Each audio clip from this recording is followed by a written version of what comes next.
You are listening to Angel Insights, brought to you by SyndicateRoom. This is the show that delves inside the world of angel investing to discover their tips, tactics, and investing theses when it comes to startups.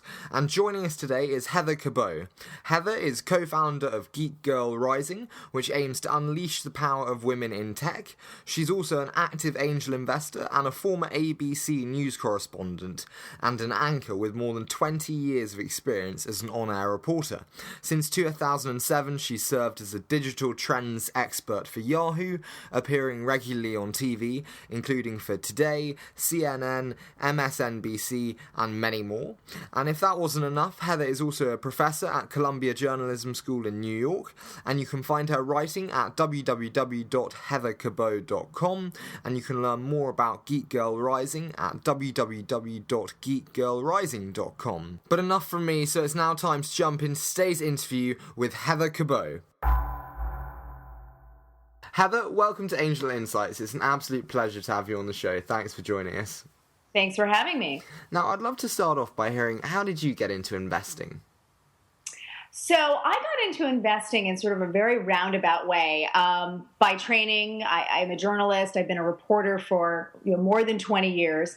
So I never really saw myself as an investor. But about 10 years ago, when I had my children, I transitioned from journalism and I started working as a spokesperson for Yahoo. And I was sort of their digital lifestyle expert. And one of the main points of my job was putting together media segments, looking at the landscape of tech. And I got to meet a lot of really cool entrepreneurs. And that was my first introduction to the startup world. And what ended up happening was one of the entrepreneurs that I featured is a woman, founded a company called Red Stamp. Mm-hmm. And I featured her on the Today Show and actually the CBS Early Show as well. And so she came to New York a couple months after, and she said, I want to take you to coffee, so we can get to know each other, and I want to thank you. And she told me about this amazing networking group that she was a part of called The List, which is sort of a visibility network for women in tech and media. It's kind of like an underground sort of girls network. And so Erin said, listen, I'd love to make it, it's invite only. I'd love to make an introduction to the founder, and I think you'd really get a lot out of it. I think you'd come up with a lot of story ideas. And so as it turns out, Natalia Oberti Noguera, who is the founder of the Pipeline Fellowship, mm-hmm. was an early member of The List. Okay. And she had been posting things to our listserv about Pipeline Fellowship. And I thought, well, this is really interesting. I've been meeting all these entrepreneurs who I think are really cool, and I love what they're doing, but I'm not an entrepreneur. How could I get involved in this? How could I support women? And so I applied for the Pipeline Fellowship, and I was in the 2013 class. Do you know what the Pipeline Fellowship is? Do you want me to explain what that is? I do, but maybe for our listeners it might be quite beneficial. So the Pipeline Fellowship is a program for women who are interested in becoming angel investors. And it's a boot camp. And basically you apply, and if you are accepted, you go through a 6-month course. Now the focus is on supporting female entrepreneurs as well as social impact ventures. So it definitely has the social impact lens, which really appealed to me. And so as I said, I was in the 2013 class, and basically Natalia curates groups of women interested in investing, and we had 11 in my group with a really diverse array of backgrounds. So there were a couple of journalists in the group, but we also had some attorneys, we had some finance people, some people who came from the nonprofit world, and so we all brought a really amazing spectrum of experiences and expertise to the learning process. And what you do in the program is you learn how to make angel investments. And Natalia does it in a really interesting way in that she actually puts together a pitch summit. So my group, we went through, I want to say 60 different business plans from various woman-founded social ventures. Mm-hmm. So it was part of the learning. And then as a group, we whittled down that number to 10, and then we invited them to New York for a pitch summit. And each of us was responsible for leading the pitch, leading the questioning during their pitches. And we had this awesome day at the Tory Burch Foundation. Sort of like, I explained it to my kids, it was sort of like Shark Tank for women. It was so cool. And then from that, we whittled it down to 3 companies. We brought the entrepreneurs back again for sort of a final round of interviews. And then we picked one company that we started diligence on. So this is, if you do this program, you have to know that it is a learning process. And it does take probably longer than maybe most investments. But, the entrepreneurs realize that we're all new, but at the same time, we bring these, whether it's law or accounting or finance or journalism and media, we are potential advisors. So as it turns out, the company that we ended up investing in is just phenomenal. It's actually not a tech company. It's called CSA Trading Company, and it is a fair trade hot cocoa and baking mix company that makes all of its products with fair trade cocoa beans from the Dominican Republic, and they reinvest the profits back into the farm, and they've built a health clinic and a school, and they do all amazing things, and it's been wonderful. And I actually ended up going on their advisory board, and so now I do media. From time to time, I'll write a pitch for her or go with her to a TV appearance, or it's great. So I love the idea of supporting a female-founded company, supporting a social venture, and at the same time, being able to really use my journalism skills in a way I never really thought I would. And what was your biggest takeaway from the Pipeline Fellowship then? What, for you, did you think was the big standout?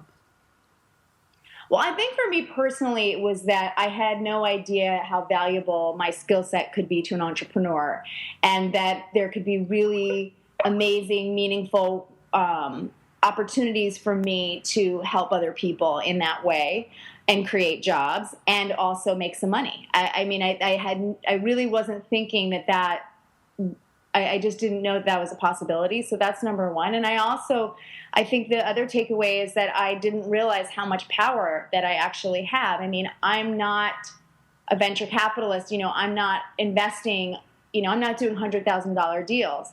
But the truth is that, these entrepreneurs, particularly women, they need seed capital. And when you pool your money together with other women, you can make a huge difference. Yeah. Absolutely. And what did you think of this syndicated model of investing? Did it give you confidence to invest alongside other women? Absolutely, because I don't have a finance background. So for me, I love the team effort of doing the diligence. And I actually think we're that much more thorough for it, because if you have people who are coming at it with lots of different backgrounds, each person is asking questions that maybe the other person isn't going to ask. So, I may be coming at the diligence process from a storytelling point of view, where I'm looking at, what is the interesting narrative about this company that is going to ultimately make an impact on consumers, if, for example, it's a consumer product.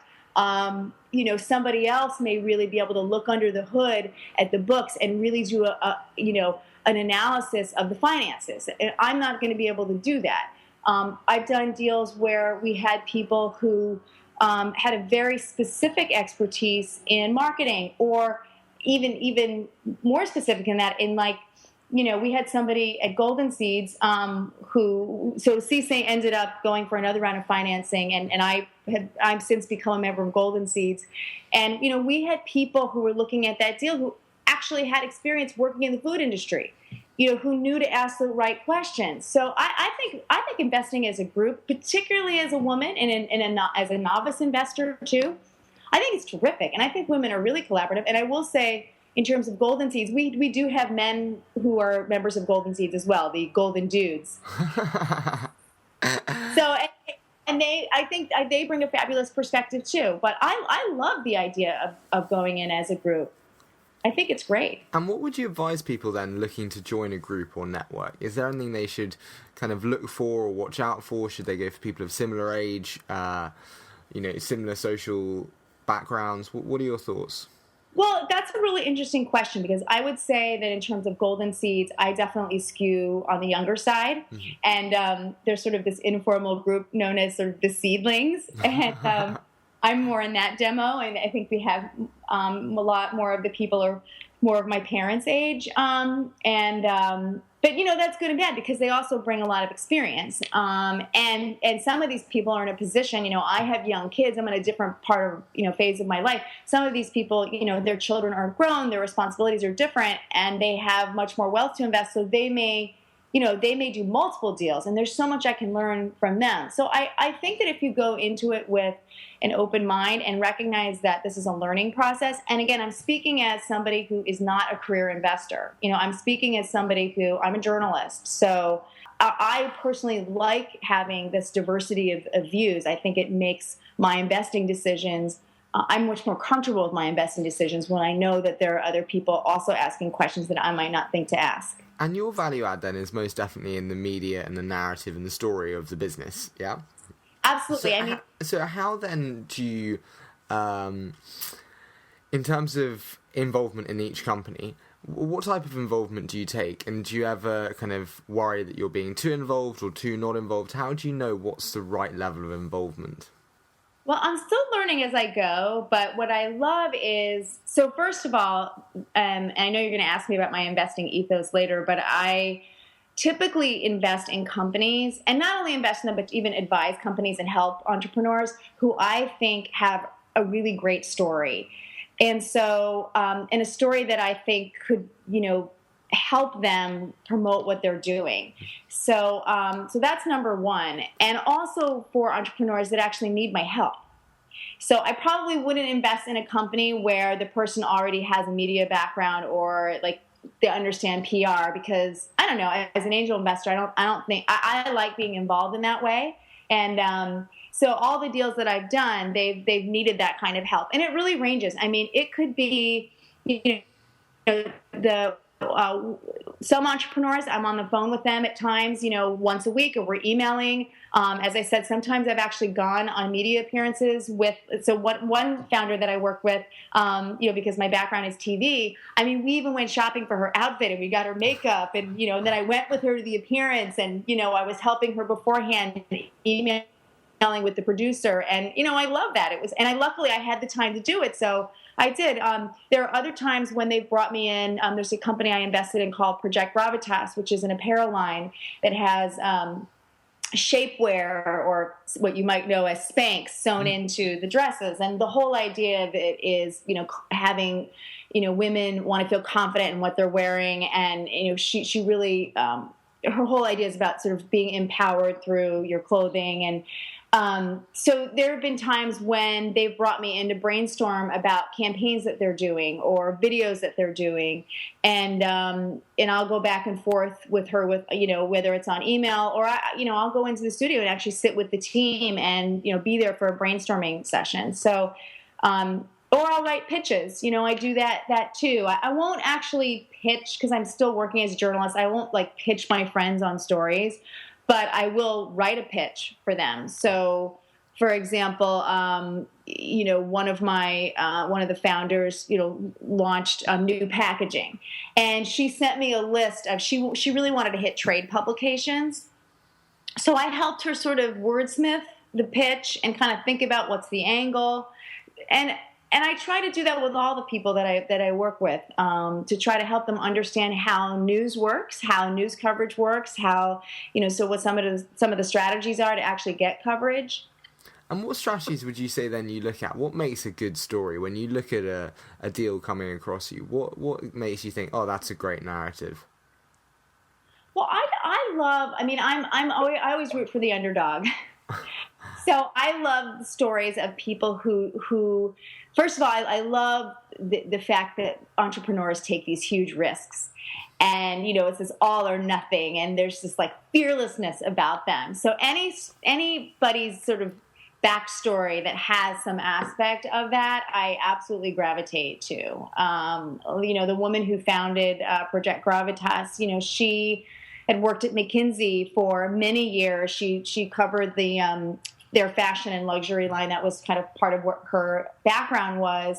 And she had this great story about when she first started out at McKinsey. She was 22 years old and she had her first review, and they basically told her that, she was performing well, but she had no gravitas, and she really needed to get her act together if she was going to be successful there. And she ended up, getting some help and revamping her wardrobe, and like ended up, I think, on Washingtonian's best dressed list, like within the next year, and, became kind of this fashion maven, and realized that her appearance, I mean, as much as, obviously we don't want to promote, the superficiality of looks, but the truth is, in a business setting, you do have to project confidence, and that you are an operator, that you're a leader, right? So she really learned this lesson, and there's a whole other story to it, but ultimately this is what inspired her to start the company and to help other women kind of be able to tap into their own gravitas and learn how to project that out. And I just love that message. And I'd love to hear, obviously, your experience in media and journalism. I'd love to hear where you think the media and journalism sector's going. Likes of Buzzfeed and other platforms present quite a short-form future for journalism. I know Buzzfeed does do longer-form articles too, but generally it's predominantly list-based. Where do you think we're going? I do think that there will. What I tell my students, because I teach at Columbia Journalism School part-time, what I tell my students is that no matter what the medium is, we will always need storytellers, and we will always need people who actually understand the fundamentals of fact-finding and objectivity and really looking for truth. One of the things that really worries me most, whether or not it's short form or long form, is the eyeballs that are looking at things before they're published, and the amount of time and energy that's really put into making sure that a story is accurate. I get concerned that as we're looking for a new model in journalism, that some of those things are falling by the wayside. And I'm sure you can think of many examples where, major publications have had to issue retractions. And so I think, I hope that there will continue to be an emphasis on quality. And I hope that even though as consumers we're inundated with so many different forms of information, that consumers will hopefully be savvy about where the information is coming from that they're reading. And it's really tough in this age of social media where everybody is like sharing things so quickly and everything goes viral so fast. And one mistake can one inaccurate fact can end up with an audience of millions, and then it takes a really long time to get the story straight. And so I guess I'm kind of very old-fashioned. I mean, I came from a background of true shoe leather reporting. I mean, going out there, knocking on doors, calling the cops, doing the stuff that you had to do to cover a story, and having editors look at my work before it went on the air or was published in a magazine. And I've had a lot of experiences in recent years, particularly with blogging, where, there is no editor. And I mean, that's the one great thing about citizen journalism. Like, anybody can be a reporter. I love that. But not everybody understands really the responsibility that we have when we put information out there. Yeah. So I don't, that's my soapbox. I hope that answered your question. As far as the model, I mean, I think that everybody's trying to figure out, is there still a way to make money on journalism? And I don't know if we've solved it yet. I will say I do think you're going to continue to see more video. Okay. I think that is going to continue to explode, and people are going to be experimenting with more ways to access an audience via mobile. And we mentioned blogging there briefly. How important do you think, for Angels, a personal brand is, and kind of getting that branding, be it through a social media presence or a blog? Do you think that's very important, or do you think it's actually the value add that you provide? I don't know. I guess I'm not quite there yet myself. I would counter that by saying I think you have to be careful with how much you put yourself out there, because you get inundated with people who want you to invest in their companies, and I'm somebody who like I said, I really like to go through, like, I like to invest with a group. I like to have other people sort of vet the deals for me. So I think if you're somebody who isn't going to go it alone, and maybe I will someday, but right now I like going with my group. So if I feel like if you put yourself out too much as an angel investor, then you risk really getting inundated by lots of strangers and people wanting your time, and time. My time is, everybody's time is so valuable. Yeah. So now, if you're somebody who wants to, who sees yourself not only as an angel investor, but as a thought leader, or as somebody who wants to also do speaking appearances and media appearances, and you want to sort of create that a career sort of out of that.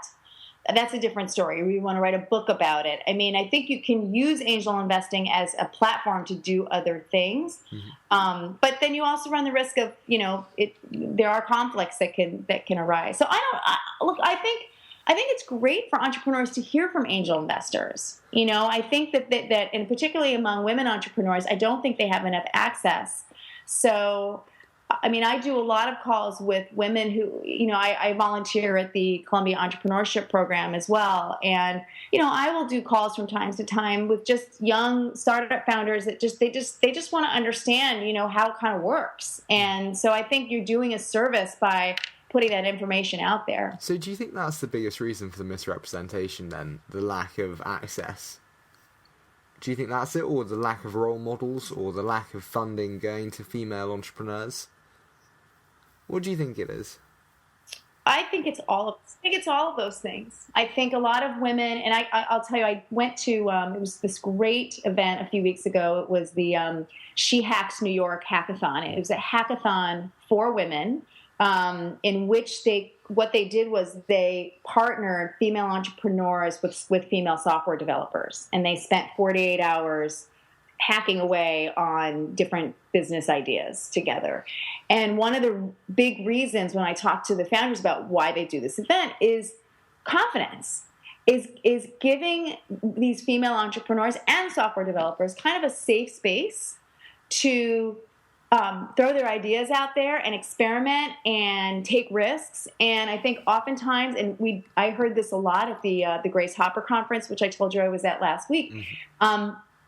Confidence it's a big issue and among women, and this whole idea of the imposter syndrome really does hold many women back. And so I do think that I'm seeing more opportunities for women to kind of be in a more of a nurturing environment where they don't feel like they don't have to be perfect, and they can mess up and they can throw an idea out there. I think that's really good.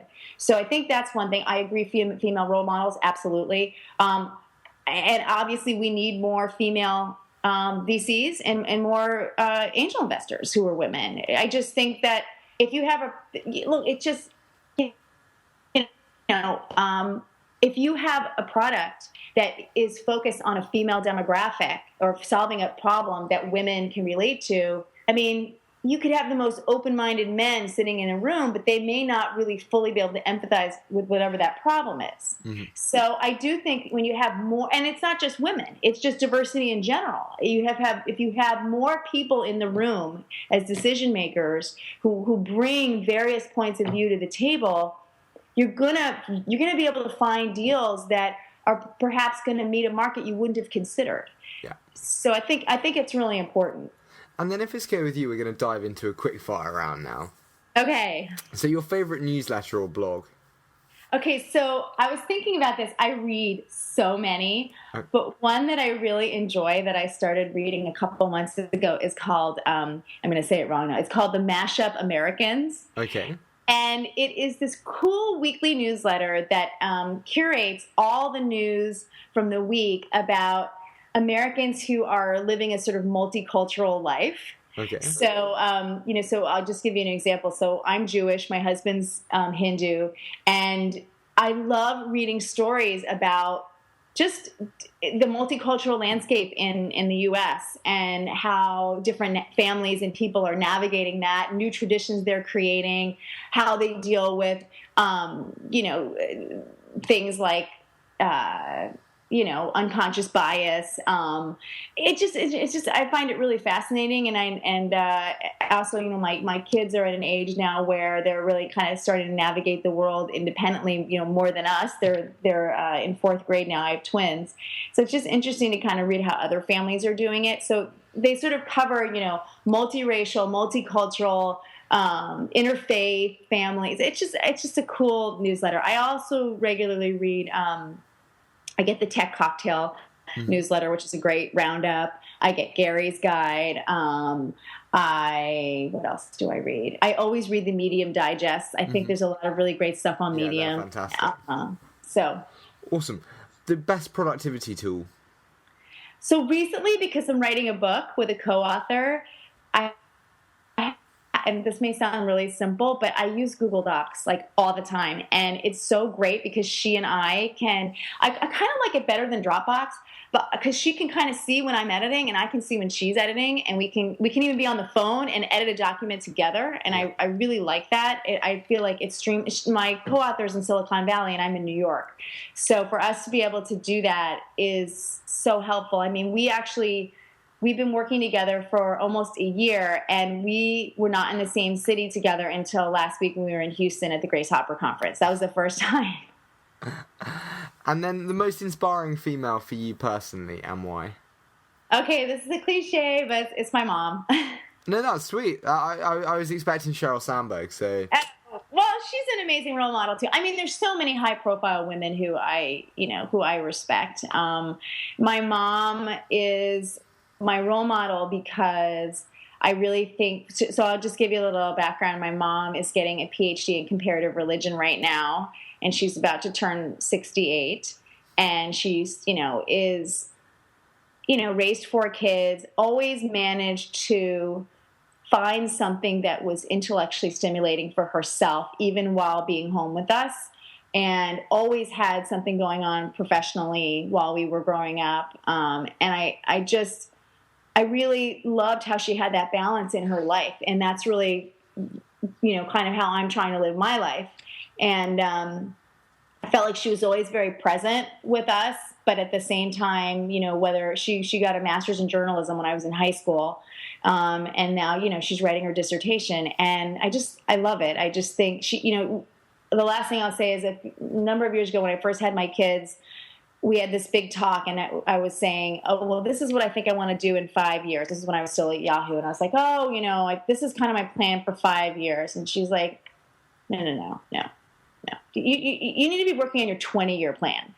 And I was like, what do you mean? She's like, you need to be thinking about what are the seeds that you're planting now that are going to grow over the years. And so when your kids, in 20 years, when they're gone, that you are doing the things that you really want to do, that matter to you, that are meaningful to you. That don't be thinking about just the 5 years, but really thinking about the horizon of where you're going to be when those kids are gone.